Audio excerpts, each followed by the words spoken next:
내가 40년 교직 생활하면서 모은 전 재산이여. 당신은 이걸 어떻게 한순간에? 아휴, 구시대적인 소리 좀 그만해요. 내가 당신 아내니까 이런 투자도 하는 거 아니에요. 돈 좀 굴려볼 생각도 못하고. 그러니까 평생 월급쟁이로 살았죠? 투자라고? 내 허락도 없이 퇴직금을 펀드에 넣고 거기다 대출까지 받아서. 박민석 씨, 진짜 답답하네요. 이 나이에도 능력 있는 사람들은 다 그렇게 살아요. 돈이 돈을 버는 세상이에요. 당신처럼 꽁꽁 싸매기만 하는 건 바보나 하는 짓이라고요. 그래서 문화센터 동료 선생님들한테까지 돈을 빌린 거요? 그게 당신의 능력인가? 하! 당신같이 구두쇠처럼 살고 싶지 않아서예요. 전 남편은 달랐어요. 나를 여왕처럼 대해줬다고요. 근데 당신은 뭐예요? 전 남편, 지금 전 남편과 나를. 안녕하세요. 여러분의 인생 이야기를 함께 나누는 노후여정 채널입니다. 방금 들으신 대화는 40년간 제자들을 가르치며 한 번도 흐트러짐 없던 한 은퇴 교사의 가슴 아픈 재혼 이야기의 한 장면입니다. 과연 무엇이 이 반듯하던 교육자의 삶을 송두리째 흔들어 놓았을까요? 문화센터에서 시작된 운명 같은 만남은 어쩌다 이런 비극으로 변해버렸을까요? 영상을 시작하기 전 구독과 좋아요 부탁드립니다.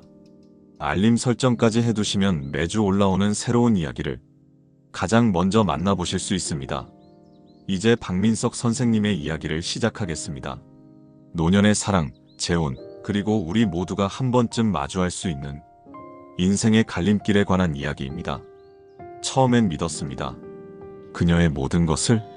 하지만 그날 카페에서 우연히 마주한 진실은 제 인생을 완전히 뒤바꿔 놓았습니다. 매일 아침 5시 박민석 선생님의 하루가 시작됩니다. 창가에 놓인 아내의 사진 앞에 물 한 잔을 올려놓는 것부터입니다. 3년이 지났지만 40년간 이어온 이 아침 의식만큼은 여전합니다. 책상 위에는 반듯하게 정리된 만년필과 노트가 놓여 있습니다. 고등학교 국어교사였던 그는 이제 시를 씁니다. 아내와의 추억, 멀리 떠난 자녀들에 대한 그리움, 교단에서의 기억들을 시에 담아냅니다. 봄날 교정의 벚꽃이 피던 날 처음 교단에 섰습니다. 떨리는 마음으로 분필을 잡았던 그때가 엊그제 같은데 어느새 40년이 흘렀네요. 선생님의 교직 생활은 평범하지만 충실했습니다. 아침 일찍 등교해 칠판을 깨끗이 닦는 것으로 하루를 시작했고 방과 후엔 늘 독서실에 남아 학생들의 글짓기를 봐주었죠. 집에 가면 아내가 따뜻한 차 한 잔을 내어주곤 했습니다. 슬아에는 아들과 딸이 있습니다. 두 아이 모두 우수한 성적으로 대학을 졸업하고 해외에서 자리를 잡았죠. 아들은 캐나다에서 연구원으로, 딸은 호주에서 의사로 일하고 있습니다.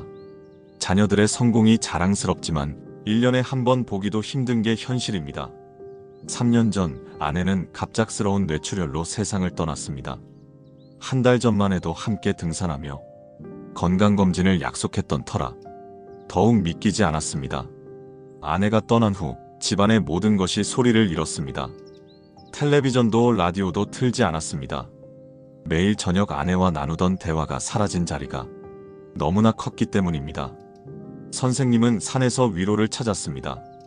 매주 토요일이면 아내와 함께 다니던 북한산을 찾았고 정상에서 하늘을 바라보며 아내를 추억했습니다. 때로는 등산로에서 만난 이들과 잠깐의 대화를 나누기도 했지만 집으로 돌아오면 더욱 짙어지는 고독감에 가슴이 먹먹해졌습니다. 퇴직 후에도 매일같이 쓰던 교환 노트는 이제 시집이 되어갔습니다. 서툰 시인의 첫걸음이었지만 아내와의 추억을 글로 남기는 것이 위안이 되었습니다. 창가에 앉아 하루 종일 글을 쓰다 보면 어느새 해가 저물었고 저녁 식사도 잊은 채 잠이 들었습니다. 자녀들은 각자의 나라로 오라며 자주 연락을 했습니다. 하지만 선생님은 40년을 가르친 이 동네를 떠날 수 없었습니다. 길에서 마주치는 제자들의 인사가, 아파트 놀이터에서 들리는 아이들의 웃음소리가 그의 하루하루를 붙잡아주는 작은 희망이었습니다.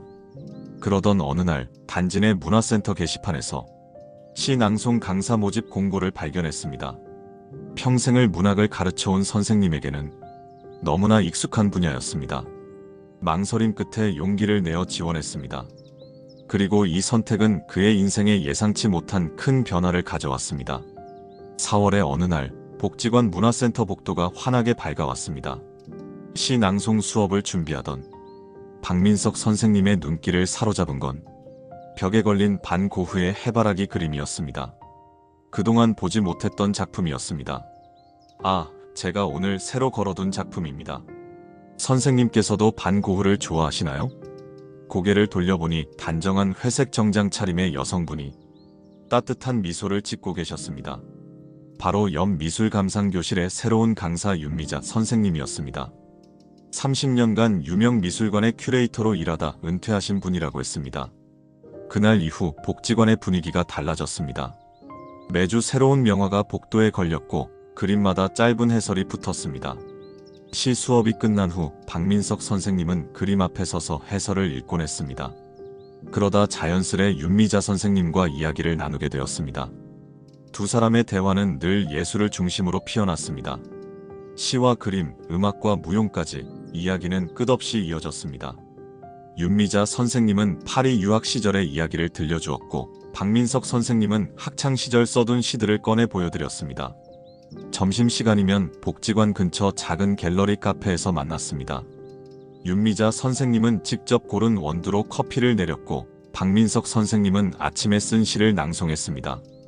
봄볕이 창가에 비치는 동안 두 사람의 대화는 마치 오래된 친구처럼 편안했습니다. 한 달이 지났을 무렵 윤미자 선생님이 특별한 제안을 했습니다. 복지관에서 시가 있는 미술 전시회를 열자는 것이었습니다. 그림 옆에 어울리는 시를 걸어두는 작은 전시회였습니다. 박민석 선생님의 시 수업 학생들과 미술 감상 수업 수강생들이 함께 준비했습니다. 전시회 준비 과정에서 두 사람은 더욱 가까워졌습니다. 늦은 밤까지 전시 기획을 논의하고 주말에는 미술관을 함께 다녔습니다. 윤미자 선생님의 해박한 미술 지식과 박민석 선생님의 문학적 감성이 어우러져 전시회는 풍성해졌습니다. 마침내 전시회 날 복지관은 축제 분위기였습니다. 수강생들과 지역 주민들이 찾아와 그림과 시를 감상했습니다. 그 중에서도 단연 돋보였던 건 박민석 선생님의 시와 윤미자 선생님이 고른 모네의 수련 연작이었습니다. 전시회가 끝난 후 두 사람은 복지관 옥상에서 석양을 바라보았습니다. 봄바람이 살랑이는 가운데 윤미자 선생님이 박민석 선생님의 손을 살며시 잡았습니다. 그 순간 두 사람의 마음속에서 오랫동안 닫혀있던 문이 열렸습니다. 하지만 이 아름다운 봄날의 설렘이 앞으로 다가올 폭풍우를 예고하리라고는 아무도 알지 못했습니다. 봄날의 전시회가 끝나고 두 달 복지관에는 뜻밖의 소식이 퍼졌습니다. 박민석 선생님과 윤미자 선생님의 결혼 소식이었습니다. 자네 너무 서두르는 거 아닌가? 만난 지 얼마나 됐다고. 가장 먼저 걱정을 내비친 건 20년 지기 친구 김 교수였습니다. 하지만 박민석 선생님의 눈빛은 이미 확신으로 가득했습니다. 처음으로 찾아온 늦은 봄의 설렘을 더는 미룰 수 없었습니다. 딸과 아들은 해외에서 급히 화상통화를 요청했습니다. 갑작스러운 아버지의 재혼 소식에 당혹스러워하는 눈치였습니다. 특히 호주에서 의사로 일하는 딸은 눈시울을 붉히며 어머니 얘기를 꺼냈습니다. 하지만 박민석 선생님은 처음으로 자녀들의 만류를 뿌리쳤습니다. 결혼식은 두 사람의 취향처럼 남달랐습니다. 복지관 강당을 작은 미술관으로 꾸미고 모네의 수련 앞에서 혼인서약을 했습니다. 하객들은 클래식 연주를 들으며 와인을 마셨고 박민석 선생님은 직접 쓴 사랑시를 낭송했습니다. 신혼여행은 윤미자 선생님의 제안으로 파리로 갔습니다. 루브르 박물관부터 오르세 미술관까지 박민석 선생님은 평생 책에서만 보던 명작들을 아내의 해설과 함께 감상했습니다. 하지만 이때부터 작은 불협화음이 시작되었습니다. 파리의 고급 레스토랑에서 윤미자 선생님은 값비싼 와인을 주문했습니다. 윤미자 선생님은 항상 가장 비싼 코스를 골랐습니다. 쇼핑을 할 때면 명품 매장을 즐겨 찾았습니다. 평소 검소한 생활에 익숙했던 박민석 선생님은 처음으로 불안함을 느꼈습니다. 한국으로 돌아온 후 윤미자 선생님은 강남의 고급 아파트로 이사를 제안했습니다. 40년 교직 생활의 추억이 담긴 이 동네를 떠날 수 없다는 박민석 선생님의 고집에 처음으로 언성이 높아졌습니다. 복지관 수업도 변화가 생겼습니다. 윤미자 선생님은 더 이상 미술 수업을 하지 않았습니다. 대신 강남의 고급 문화센터에서 강의를 시작했습니다. 수강료가 10배는 비싸다며 자랑스러워했습니다. 집안 살림도 달라졌습니다. 검소했던 식탁은 값비싼 수입 식재료로 채워졌고 오래된 가구들은 모두 새 것으로 바뀌었습니다. 아내의 옷장에는 명품 브랜드 옷들이 늘어갔습니다. 카드 청구서를 볼 때마다 박민석 선생님의 눈앞이 어지러웠습니다. 가장 큰 변화는 저녁 시간이었습니다. 더 이상 예술과 문학을 나누는 대화는 없었습니다. 대신 윤미자 선생님은 매일 저녁 휴대폰을 들여다보며 주식과 부동산 이야기를 했습니다. 좋은 투자처가 있다며 목소리를 높였고 돈을 굴리지 않으면 바보라고 했습니다. 퇴직금 통장을 보자는 말이 나온 날 박민석 선생님은 처음으로 한밤중에 혼자 집을 나왔습니다. 북한산 등산로를 홀로 걸으며 문득 전시회 때의 설렘이 너무나 먼 기억처럼 느껴졌습니다. 그리고 얼마 후 예상치 못한 진실과 마주하게 되었습니다. 봄날의 미술관에서 시작된 사랑은 철저히 계산된 각본이었습니다. 결혼 6개월째 아침 식탁의 풍경이 달라졌습니다. 박민석 선생님은 이제 혼자 식사를 합니다. 윤미자 선생님은 매일 아침 SNS 업데이트에 바쁩니다. 명품 가방과 함께 찍은 셀카, 미슐랭 레스토랑에서의 식사, 최근 구입한 고가의 그림들까지 매일 새로운 사진이 그녀의 SNS를 채웠습니다. 주말 아침이면 어김없이 호주와 캐나다에서 전화가 옵니다. 자녀들은 아버지의 재산 관리를 걱정했습니다. 통장 잔고가 급격히 줄어들고 있다는 것을 자녀들은 이미 알고 있었습니다. 아들은 변호사와 상담하자고 제안했고 딸은 차라리 헤어지는 게 좋겠다고 말했습니다. 복지관에서도 변화가 느껴졌습니다. 박민석 선생님의 신앙송 수업은 계속되었지만 예전의 열정은 사라졌습니다. 수업 중에도 아내의 과도한 지출을 걱정하느라 시구절이 자주 끊어졌습니다. 수강생들은 선생님의 얼굴에 깊어진 주름을 걱정스레 바라보았습니다. 윤미자 선생님은 더 이상 복지관에 나오지 않았습니다. 대신 강남의 고급 멤버십 살롱에서 시간을 보냈습니다. VIP 문화살롱이라는 그곳에서는 명품 투자, 해외 부동산, 미술품 거래가 일상적인 대화 주제였습니다. 한 달 회비만 해도 박민석 선생님의 한 달 연금과 맞먹었습니다. 집안 곳곳에는 새로운 물건들이 들어찼습니다. 1000만원짜리 커피 머신, 200만원짜리 와인잔 세트, 5천만원대의 유명 작가 그림까지. 물건이 들어올 때마다 윤미자 선생님은 투자라는 말을 반복했습니다. 하지만 통장 잔고는 바닥을 향해 달려갔습니다.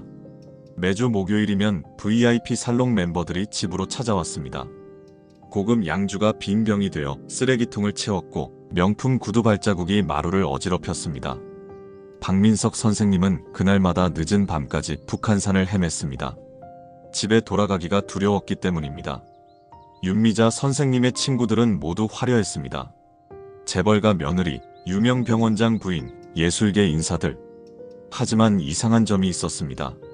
그들은 모두 재혼한 남편이 있었고 모두 비슷한 패턴의 생활을 했습니다. 값비싼 취미 생활, 고액의 투자 모임, 화려한 SNS 인증까지. 어느 날 아내의 스마트폰에 한 통의 메시지가 떴습니다. 언니, 이번 표적도 순조롭네요. 다음 모임에서 봐요. 박민석 선생님은 그 메시지를 보고도 한참을 이해하지 못했습니다. 아직은 믿고 싶지 않았기 때문입니다. 퇴직금 통장의 잔고가 바닥을 보이던 무렵 윤미자 선생님은 자신의 명의로 된 고급 빌라를 보여주었습니다. 남은 퇴직금을 모두 투자하면 시세 차익을 나눠 가질 수 있다고 했습니다. 박민석 선생님의 시선이 흔들렸습니다. 40년 교직 생활 동안 모은 마지막 재산이었습니다. 그날 밤 박민석 선생님은 처음으로 아내의 서랍을 열어보았습니다. 그곳에서 발견한 것은 서로 다른 이름으로 된 여러 개의 신분증과 이전 남성들의 사진이 담긴 앨범이었습니다. 서랍 속에서 발견한 충격적인 진실 이후 박민석 선생님은 처음으로 아내의 SNS를 자세히 들여다보았습니다. 화려한 사진들 속에서 선생님의 모습은 단 한 장도 찾아볼 수 없었습니다.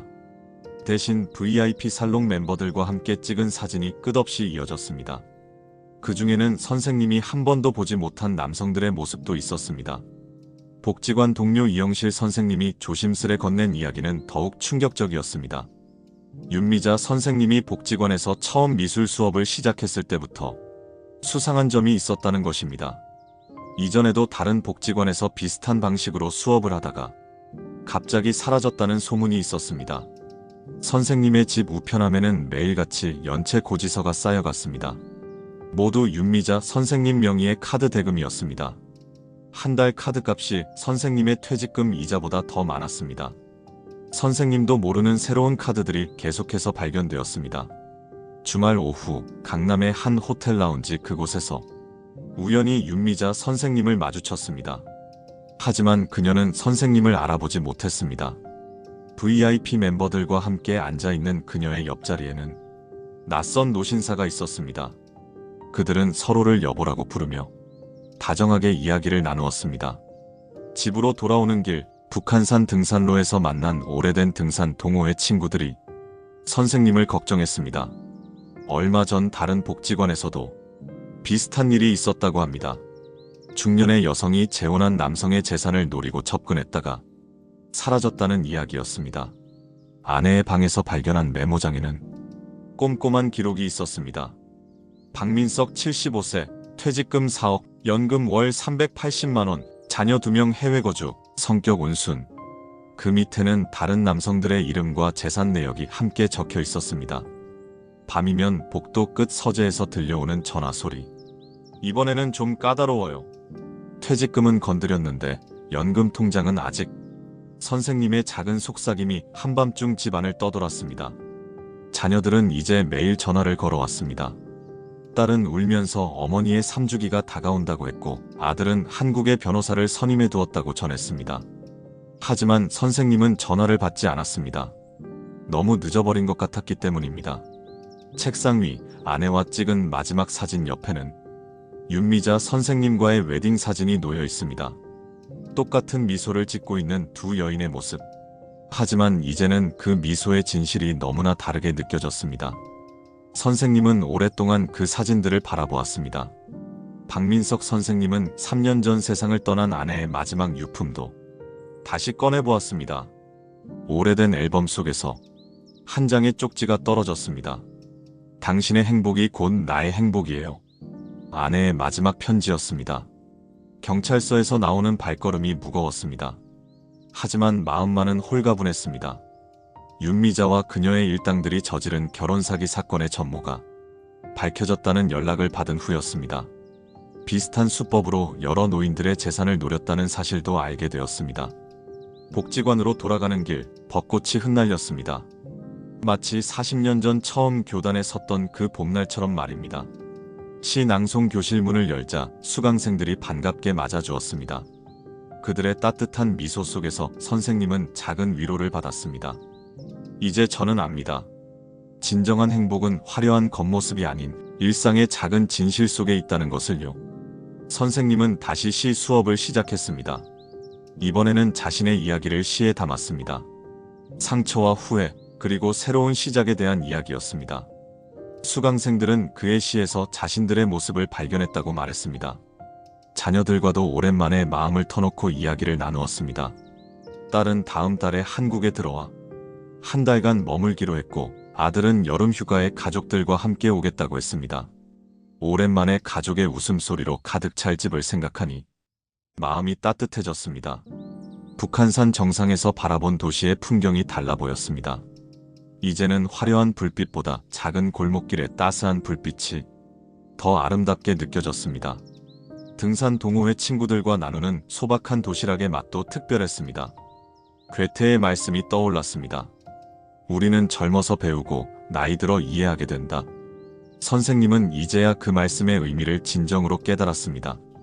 화려한 겉모습에 현혹되어 잃어버렸던 것들, 그리고 일상의 작은 진실들이 얼마나 소중했는지를 선생님은 이제 매일 아침 일찍 일어나 새로운 시를 씁니다. 창가에 비치는 아침 햇살처럼 따스한 시들입니다. 그의 시집은 곧 출간을 앞두고 있습니다. 제목은 늦은 봄의 깨달음입니다. 인생의 이막은 실패가 아닌 새로운 시작이 될 수 있습니다. 부디 여러분의 선택이 후회가 아닌 희망으로 피어나길 바랍니다. 댓글로 여러분의 경험과 생각을 나눠주시면 감사하겠습니다. 오늘도 노후여정 채널을 시청해주셔서 감사합니다. 구독과 좋아요도 잊지 말아주세요. 앞으로도 여러분의 하루하루가 행복으로 가득하시길 바랍니다. 다음 이야기도 함께 해주시기 바랍니다. 감사합니다.